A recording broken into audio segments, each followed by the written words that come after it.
Because I think all of us, whether you're an artist, whether you're just a person, we all have kind of two sides of our brain, right? The one that just like wants to do, and the other that's super analytical and like kind of just like your worst enemy, like a huge critic of yourself. I think we all have this to some degree. Some people more than others, of course.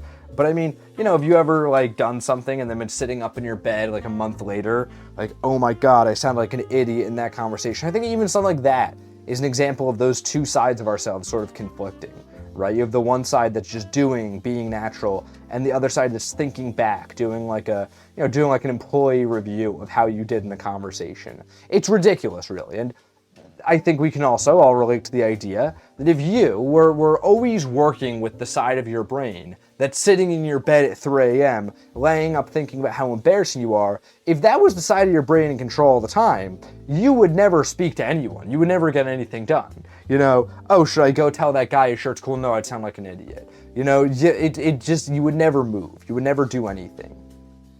And I think your life would be worse for it. So as much as that side of our brain's great at critiquing the other, it's never, you know, it's still always sitting there like you would never get anything done yourself if you were in my shoes, if you were the guy walking around. Kind of a weird example, but I think it actually illustrates really well the same process that happens when you create art, let's say, right?